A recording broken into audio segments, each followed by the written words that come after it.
प्रत्येक अमावस्या के दिन एक कटोरी में पंचामृत बनाकर ले जाते हैं। दूध, दही, शहद, घी, शक्कर, ये सब मिलाकर यदि आप लेकर जाते हैं और ले जाकर भगवान शंकर के सामने समर्पित करते हैं, एक बेलपत्री अशोक सुंदरी, अभी तक आपने जो बेलपत्री चढ़ाई है अशोक सुंदरी के ऊपर, डंडी का मुख जहां से पानी बहता है उस ओर रखा जाता है।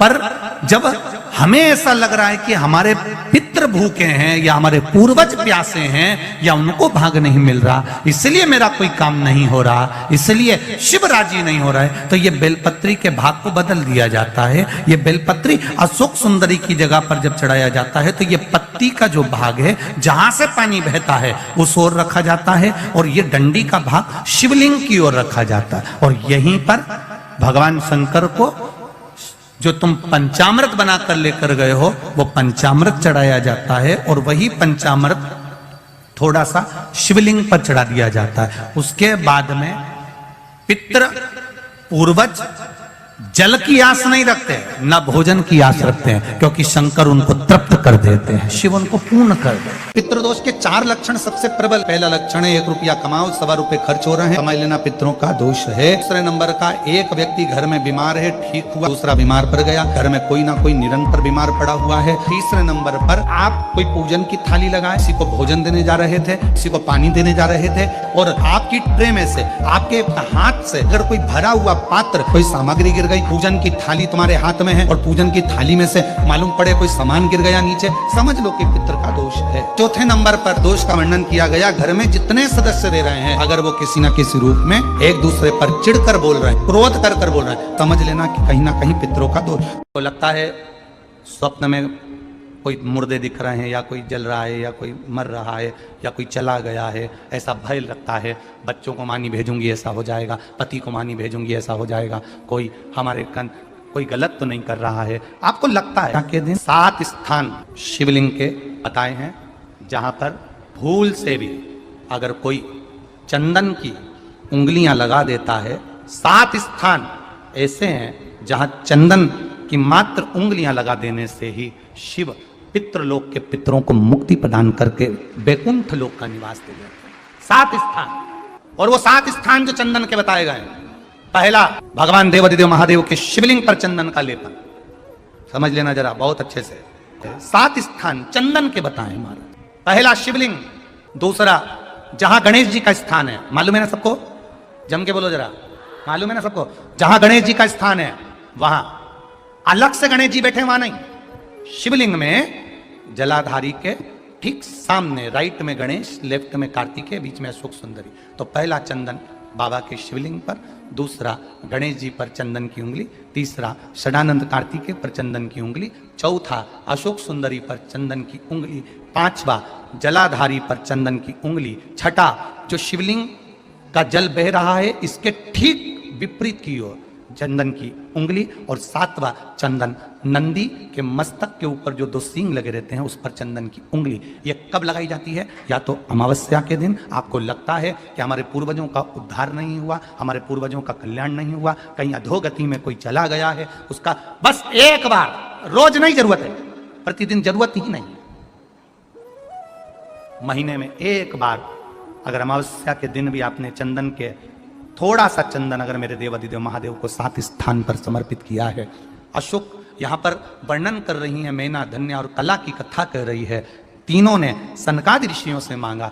चंदन भगवान को अति प्रिय होता है और चंदन ही एक ऐसा होता है जो पितरों को भी प्रिय होता है, जिसका स्पर्श मात्र लगने से पूर्वजों का कल्याण हो जाता है, वो चंदन का 7 स्थान। घर में यदि क्लेश उत्पन्न हो जाता है, आपका धन, आपकी प्रॉपर्टी, आपकी जमीन, आपका प्लाट, आपका दुकान, आपका पैसा, यदि किसी ने कब्जा कर लिया और छोड़ नहीं रहा, प्रत्येक अमावस्या के दिन पीपल के वृक्ष के नीचे जाकर 2 दीप लगाइए घी के। दोनों दीप के सामने एक हल्दी का चावल, एक कुंकू का चावल का दाना रख दीजिए और स्वधा स्वधा स्वधा स्वधा 3 बार कह दो और स्मरण करो, हे हमारे कुलदेव, पितृदेव, शिवदेव, महादेव, कृपा कर कर मेरा जो जमीन है, मेरा जो धन है, मेरी जो प्रॉपर्टी है, मेरा पैसा लोगों ने हथिया लिया, देते नहीं। अपना गोत्र बोलकर स्मरण कर कर बाबा मेरा धन मुझे वापिस ला कर दो।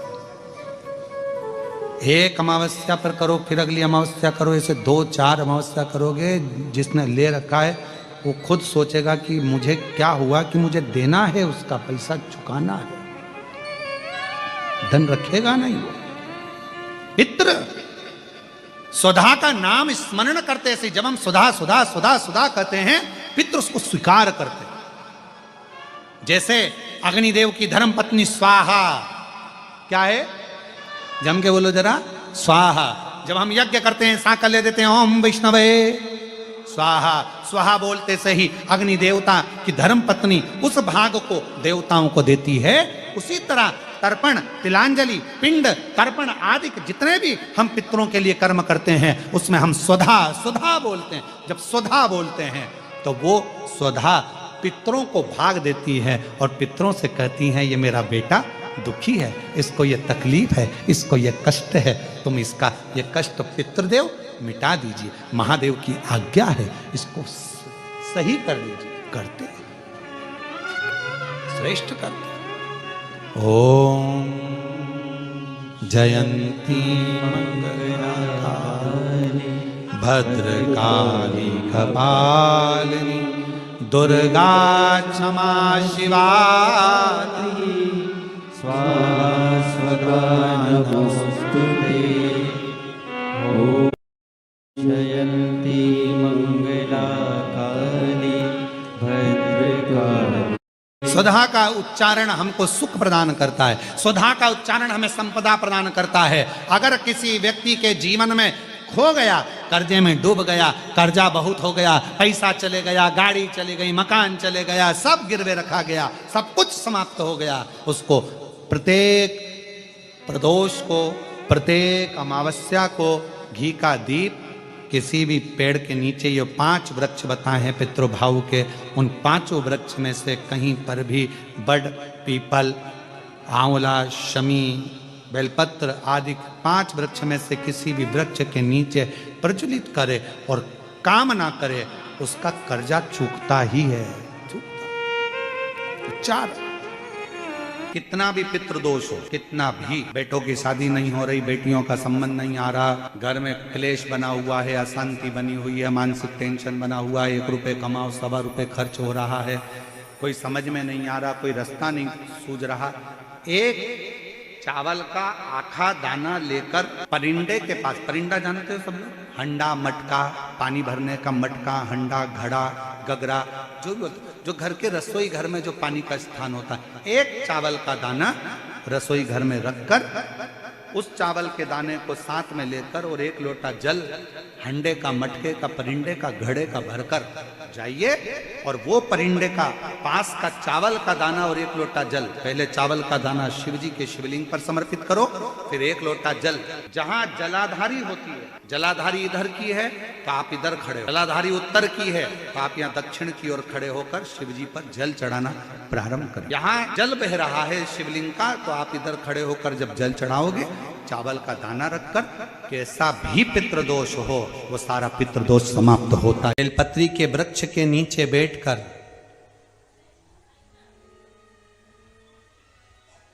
हाथ में 1 बेलपत्र का पत्ता रखकर आप पंचाक्षर मंत्र नमः शिवाय, ओम नमः शिवाय या श्री शिवाय नमस्तुभ्यम या महामृत्युंजय मंत्र का स्मरण कर रहे हो, पर डंडी का भाग अपनी ओर, बेलपत्र की बीच वाली पत्ती का भाग बीच वाली उंगली की ओर रखकर अगर आप स्मरण कर रहे हैं और अपनी कामना कर कर बेलपत्री के वृक्ष के नीचे बैठकर उस पत्ते को सम्मुख रखकर बाबा से विनय कर कर एकांत में उस बेलपत्री के वृक्ष की छांव में, बेलपत्री के वृक्ष की छांव आप कामना कर कर उस पत्ते को शंकर भगवान के ऊपर समर्पित कर रहे हैं, तो ये जान कर रखें कि पार्वती और शिव का मिलन करवा रहे हैं और अपनी मनवांछित फल कामना पूर्ण करवा रहे हैं। क्योंकि शिव और पार्वती का जब मिलन होता है, शंकर पार्वती जब एक दूसरे के सम्मुख में होते हैं, शिव और पार्वती जब एक दूसरे के सामने अपने बच्चों के कारण एक दूसरे के सम्मुख में आते हैं, तो उनके चेहरे पर प्रसन्नता का भाव आ जाता है। फल, मनवांचित फल की कामना, आप जिस कामना के लिए कर रहे हो, विवाह के लिए, नौकरी के लिए, सर्विस के लिए, व्यापार के लिए, रोग मुक्ति के लिए, आप जिस कामना से कर रहे हो, बस उससे कहा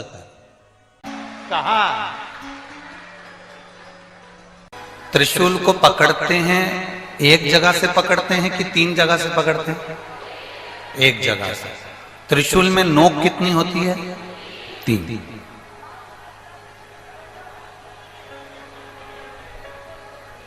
अब बाकी के जितने शस्त्र हैं, सुदर्शन, शंख, चक्र, गदा, भाला, धनुष, बाण, तीर, ये जितने जितने शस्त्र, तलवार, बर्छी, कटार, कुंदूक, जितने जितने आप शस्त्र देखेंगे, इन शस्त्रों में देखेंगे कि ये एक शस्त्र केवल एक पर प्रयोग किया जा सकता है। पर शिव महापुराण की कथा कहती है केवल एक त्रिशूल ऐसा होता है जिस त्रिशूल को एक जगह से पकड़ा जाता है और 3 पर उसका प्रहार कर दिया जाता है। उसी तरह शंकर का हम केवल एक अकेला नाम लेते हैं। आपने शिव का नाम लिया, आपने शंकर का भजन किया, और शंकर भगवान ने तुम्हारे नाना पक्ष में, तुम्हारे दादा पक्ष में और तुम्हारे कुल में ना जाने कितनों को तीनों पक्ष में तार दिया है। वो शिव तत्व है, वो शंकर है, वो घड़ी है।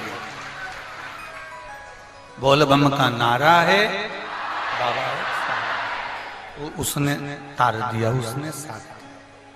गर्ग संहिता कहती है और कूर्म पुराण कहती है, तुम्हारे घर में अगर सत्यनारायण जी की कथा हो रही है, तुम्हारे घर में शंकर जी का अभिषेक हो रहा है, तुम्हारे घर में पार्थिव शिवलिंग का निर्माण हो रहा है, तुम्हारे घर में अगर तुम कोई व्रत रख रही हो, तुम्हारे घर में कोई उपास कर रही हो, तुम्हारे घर में कोई उद्यापन हो रहा है, तुम्हारे घर में कोई अच्छा कार्य हो रहा है, तो ये करवाने वाला कोई दूसरा नहीं होता। इसको करवाने वाले तुम्हारे घर के पितृ होते हैं, जो ऊपर बैठकर तुम्हारे घर में अच्छा कार्य कर रहे हैं।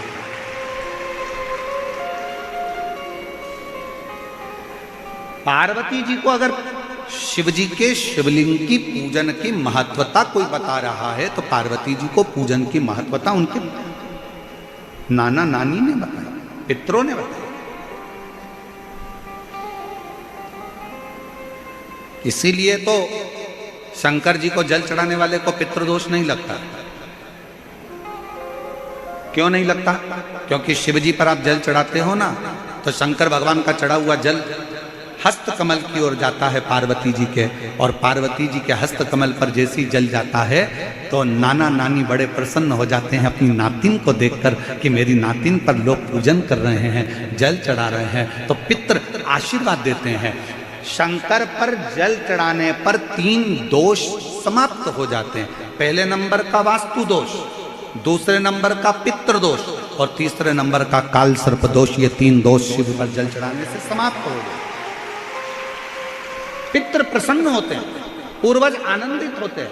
हमारे घर की बेटी आज शिव की आराधना कर रही है, हमारे घर की बेटियां हमारे शंकर की आराधना कर रहे हैं, शंकर की स्तुति कर रहे हैं।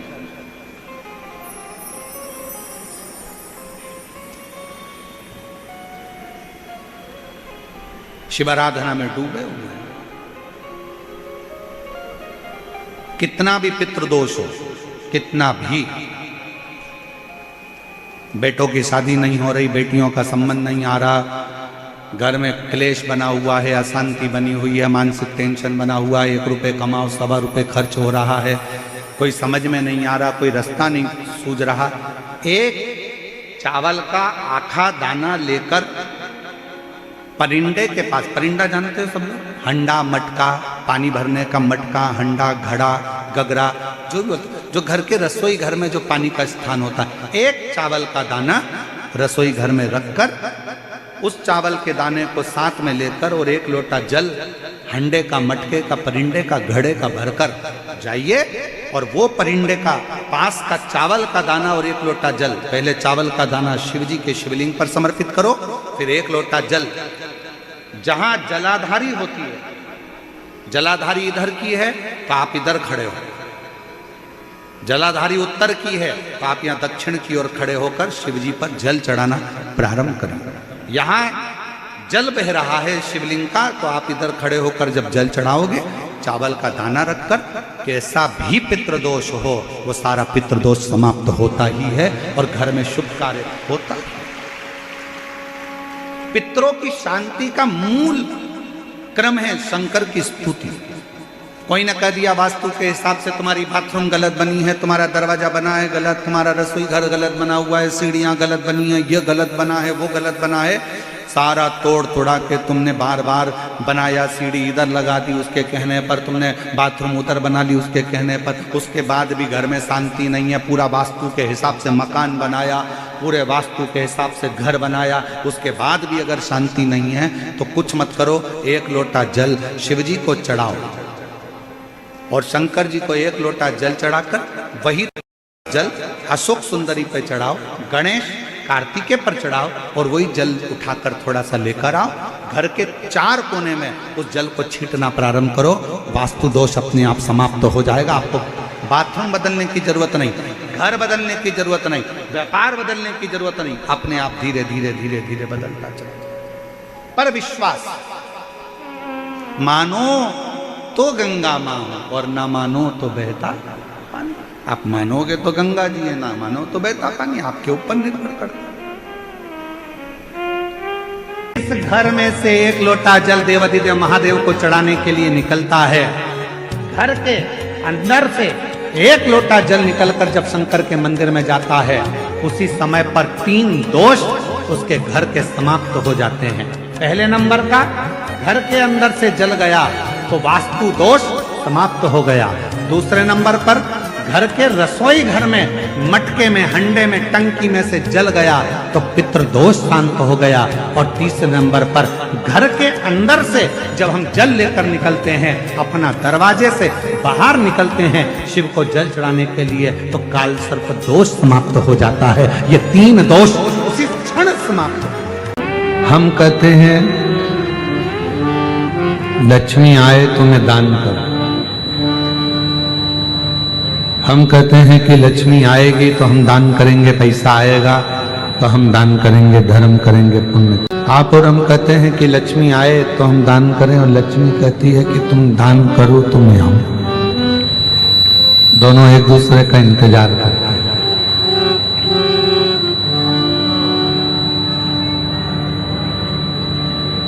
आप लक्ष्मी का इंतजार कर रहे हो कि वो आएगी तब मैं दान करूंगा, लक्ष्मी इंतजार कर रही है कि तू दान करना प्रारंभ कर तो मैं आना प्रारंभ करूं। दोनों इंतजार कर रहे हैं। अब जैसे लक्ष्मी कहती है कि तू दान कर और आप कहते हो कि आए तो दान करूं, उसी तरह शिव महापुराण भी कथा कहती है। लोग कहते हैं कि हम बहुत तकलीफ में हैं, बहुत दुख में हैं, बहुत कष्ट में हैं, बहुत प्रॉब्लम में हैं, तो भगवान शिव भी कहते हैं कि तुम एक बार मेरी शिव महापुराण की कथा तक पहुंच जा, फिर मैं तेरा दुख मिटाना प्रारंभ कर दूंगा, तेरी तकलीफ।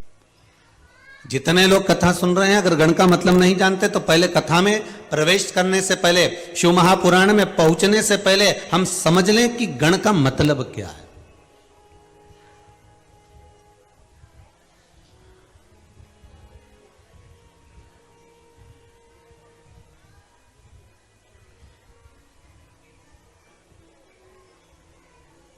श्री गणेश जी महाराज, उनका जब सिर कटा, मस्तक कटा, उनको काय का मुख लगाया? अरे बोलो जरा, हाथी का। अब मुख अगर हाथी का लगा था तो उनका नाम होना था गजपति। क्या नाम होना था? गजपति, क्योंकि गज का मुख लगा है तो नाम गजपति होना चाहिए। पर दुनिया के लोग उनको क्या बोलते हैं? गणपति। तो भैया मुख अगर गज का लगाया है, हाथी का लगाया है, चेहरा अगर हाथी का लाकर लगाए हो, गज का लाकर लगाए हो, तो नाम तो गजपति होना चाहिए। फिर गणपति किसने रख दिया?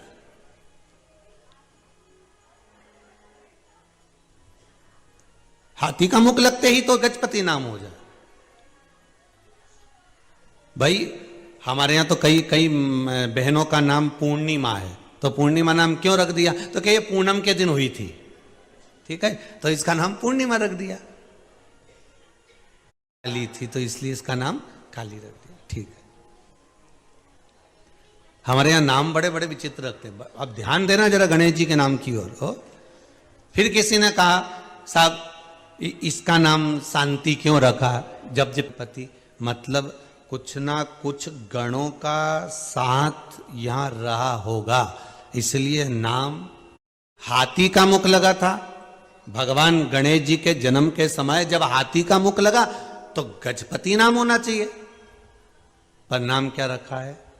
गणपति, मतलब कुछ ना कुछ गणों का साथ यहां रहा होगा, इसलिए नाम गणपति रखा है।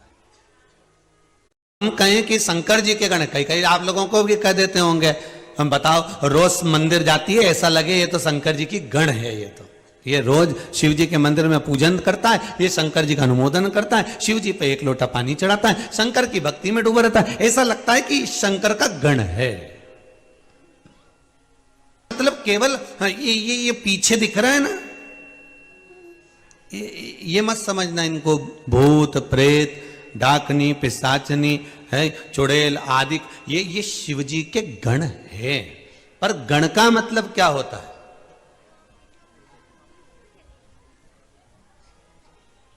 गण का मतलब है क्या? तो अब एक बहुत सुंदर सा प्रसंग है, बहुत ध्यान देना। भगवान विष्णु को शंकर जी का गण कहते हैं क्या? बोलते जाओ जरा दम से। जितने लोग आस्था के सामने बैठे हैं, जितने मोबाइल का गण बोलते हैं क्या? नहीं। इंद्र को बोलते हैं क्या? नहीं। वायुदेव, जल देव, वरुण देव, गरुण देव, किसी को शिव जी का गण नहीं कहा गया। रावण को शंकर जी का गण कहा गया क्या? नहीं, पार्षद कहा गया। महाराज, गण का मतलब क्या है? भगवान विष्णु को गण नहीं कहा गया, ब्रह्मदेव को गण नहीं कहा गया, इंद्र को गण नहीं कहा गया। गण का मतलब है भगवान शिव की रक्षा करने वाला मित्र, सखा, बेस्ट फ्रेंड। समझ गए अपनी भाषा में? जो सखा है, मित्र भी है, द्वारपाल भी है,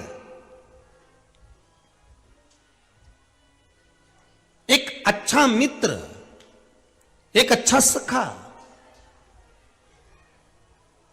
आपका गण है। सखा रहता हो, आपके साथ में कोई अच्छा व्यक्ति रहता हो, तो आप उसको भाषा में कह सकते हो ये मेरा गण है। गण मतलब मित्र है, ये मेरा सखा है, ये मेरा कभी बुरा नहीं देख सकता, ये मेरे खिलाफ जरा सा सुन नहीं सकता, एक शब्द भी जो शिव के लिए सुन नहीं सके, वो गण है। और अगर आपका मित्र, आपका सखा, कोई दूसरा व्यक्ति आपके मित्र की बुराई कर रहा हो, कोई दूसरा व्यक्ति आपके मित्र पर उंगली उठा रहा हो, आपके मित्र के लिए अपशब्द कह रहा हो, तो फिर आप मित्रता के भाव को नहीं जान सकते। महाराज,